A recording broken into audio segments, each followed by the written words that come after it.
Ready. Play. So, as you said, Damien, she kind of made a few more headlines after that win than perhaps she did even during it. I don't know if you're familiar with this Twitter thing that's been, or Twitter debate that's been going on post press conference, Jack, or even if you know what we're talking about here, that she was a bit short with journalists in the press conference. Are you familiar with this, Jack? I was not, but I'm catching up right now. Great, catch up with it and listen to maybe Damien, who may have very little opinion, or you never know with Damien, he may have a strong one. What are your thoughts on? Let me lay it out for the audience that are not too familiar. There were 3 questions I think that I heard in the press conference, and she gave a fairly short answer to them. I think she didn't quite understand one of them, and I do think that's maybe a tiny element to this dynamic, and even maybe 1 or 2 of the questions coming her way were from non-native speakers as well. But I certainly know that she wasn't quite aware of one of the questions which came her way about having a custom-made kit, because she just answered the question about how her kit looked. It was only then when that was given a follow-up, when she was asked about, oh, did you choose this color? And she said, no, I didn't choose this color. So there was that confusion as well. But that had followed 2 other questions. I think one was about the roof or conditions, and there was another question about the match. But basically, she found all of the questions pretty boring, and I think she summed it up by saying, guys, you can't do any better than this. Damien, what were your thoughts on that little episode? Yeah, so I think personally, like, mostly the people who are criticizing the journalists there, like, kind of have never walked in their shoes. As a person who, let's say, from time to time appears in press conferences like this, like, I think, you as well, John, like, we know firsthand that it's not always easy to, like, just come up with a new brilliant question every single round. Sometimes you just gotta feel the silence as well. Like, I don't know, in Estorin, we had these late night mixed zone interviews, right? With like Fucovic or Martinez, where we are the only guys talking. And, there are 2 questions and suddenly no one is speaking and you have to come up with something. Like, sure. I'm not sure if that was actually the case there in the French, but people sometimes don't really know as well. I feel like a lot of the time you get this criticism that, okay, but she was asked something similar after her previous match or in the pre-tournament presser. Like, not everyone is at every single press conference, right? I mean, I'm not going to be aware of what Elena Rybakina was asked about in Rome, for example, if I show up in Berlin or wherever she's going to play on grass courts. So it's very possible. I think in general, she was pretty rude. I don't think it's her place. I mean, we as in, a collective group of journalists, the people who are actually there, they're just trying to work there. And that's really it. Like, of course, the questions weren't anything special, but they weren't like offensive or, just questions where you're suddenly sitting there and thinking, what the hell am I supposed to say? Like, there weren't, isn't Karen a girl's name? Or there was recently an IGA question. I can't remember what it was, but there was this IGA thing where she basically said, like, I don't know what to tell you. I don't know how to reply to this question. And that's even better than what Rybakina did, right? Because like Rybakina just started ridiculing the guys for like no reason really. So yeah, that's kind of my take on it. I don't think it's cool. I mean, if I was sitting there and if I was one of the people involved, I would definitely not feel great about it. Yeah. Jack, it feels like you got something to say already. Go on. Yeah, I do. I mean, it's part and parcel of the job, to be honest, for Rybakina to be answering these questions. I do feel it's a little bit like precious. I don't know, just like get on with it, answer the questions, leave.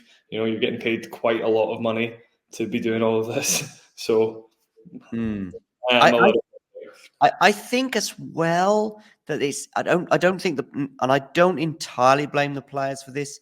I don't think it's quite there's a bit of a fear factor, if you like, between the 3 dynamics at play here.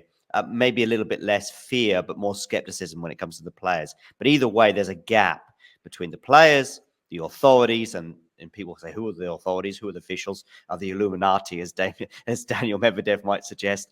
The ATP, WTA, or of course, when it comes to the slams, the organizers there. But the faces and the people are very similar. And then, of course, the journalists. And so when it comes to that other thing where I think I would be tempted in that situation to take a risk but I know the problem is that the person who's monitoring the press conference is not going to help here, because normally they are people that have never really been in anyone's shoes in that entire environment. Because if they had, I think they would be more empathetic. But I'd be tempted to say to Elena, like, you don't want to be here, do you? Right? And she would say one of two things. One would be no, which is what I would expect her to say. Or two, something else, but fairly boring about, well, this is what I do. But I reckon she may well say no. And then I would hopefully get a follow-up, which if the person who was monitoring the press conference would give me that chance, then I would just say, why? What is it that you don't like about being here? Now, I don't blame the journalists for not asking that question, because now they're a bit scared, and they're a bit scared anyway. And I get that. But they're a bit fearful anyway. And by the way, she'd won a blooming tennis match today, so she should be fairly cool. But I guess she just doesn't want to be there. But I think that element could be sold to the players. And I'm not talking about Elena here, a bit more that I know there's a fear factor between the organizations and the players and everything else. And I just think that things could be sold a little bit better. Like, as in, like, you know what? There is a reason why you get these unbelievable paychecks. Let's say there is a reason behind that.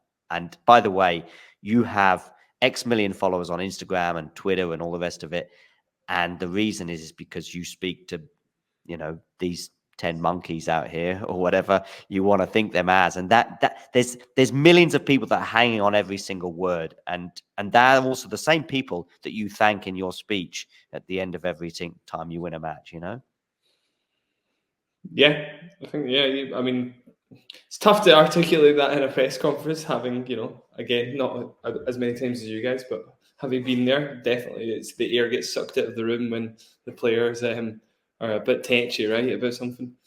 It's normally in a defeat, though. And by the way, Rafa, and so I've been there, and it's tricky. And sorry, I mentioned Rafa because he's everyone's darling at the moment, and rightly so. But yeah, he can be tetchy after a loss, and Elena here was tetchy after a win. But yeah, it's tricky. And by the way, there's one tiny other element to this is, and I know journalists get, and I'm criticizing everyone in the room in a way, and also praising everyone in the room to some extent. But it's not always easy to see every single point of every single match, because you don't know, first of all, who's coming to press and who isn't, although in this case you probably do. But it can be very random, and it's not always easy. You should know who won the match. I love this from Ghosty, by the way, Bordelgate. I don't know if you know what he's referring to there, Jack, but No, I don't know. What's she done? Yeah, John did a horrible thing. Was very mean to Clara Burel in Strasbourg. Wow. Do you want to tell him, or shall I, Damien? I don't know if you want to. Yeah. I mean, I had the temerity to tell her who she would be playing in the first round at the French Open. And apparently she said before in French that she doesn't want to know. So, which, well, I didn't understand. Not John's fault, not her fault either, but yeah, it happened. Oh. Yeah. Just one in English. The draw for the French Open was made today. You're going to be playing Kalinskaya. Oh. I just said I don't want to know.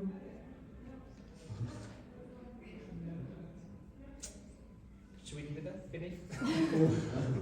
If that was your only question, is it tennis? I mean, just okay. No, just I don't want to understand that. I don't want to know. No problem. Yeah.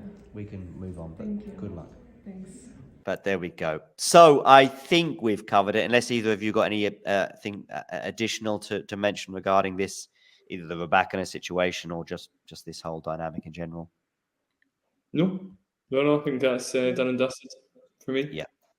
All right. Matthew also said something that, like, you want to take a risk with your questions, but you search your peril, so you keep it safe, but then get accused of being repetitive. Like, sometimes you don't even, like, it's not even the reason. Like, in general, like post-match interviews, post-match press conferences, they kind of have to be repetitive, because if you're writing a match on a certain a match or an article on a certain match, like you need to get the players, idea on what happened out there. You need to get their idea on, for example, a change in conditions, which was in Rybakina Minen today, right? Because they played with the roof, and it's gonna be the same question every single time. And I don't know. I think you can definitely kind of come out of it better than Rybakina did.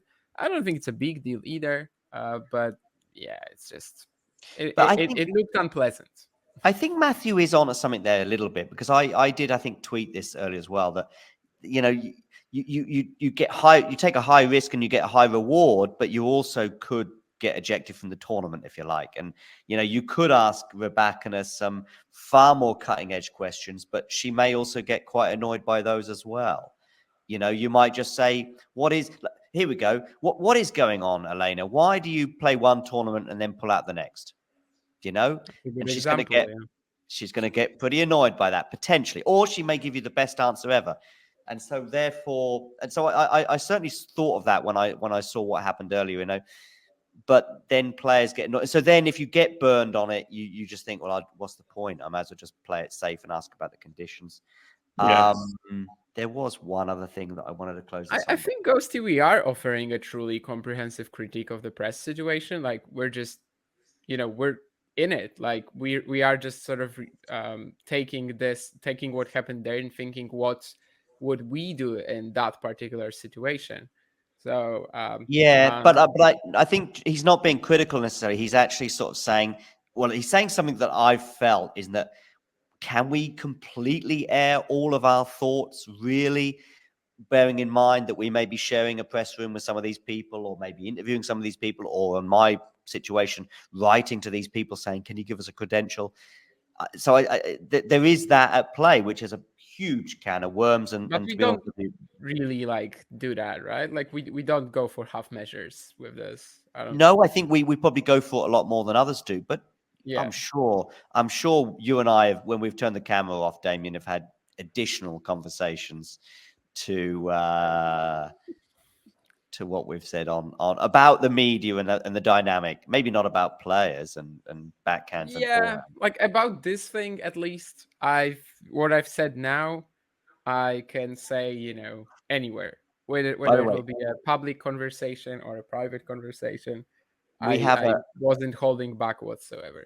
we have a closing line here, which I think brings this to a close, which is what closing lines tend to do, which is this from Jake.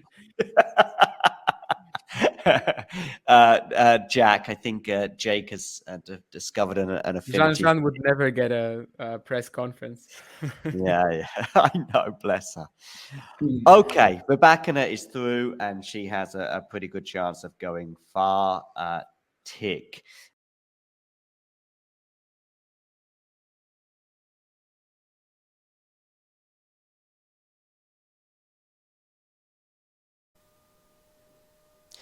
If you enjoyed this video, make sure you hit that like button. Don't forget to subscribe and click that notification bell so you don't miss out on all things tennis.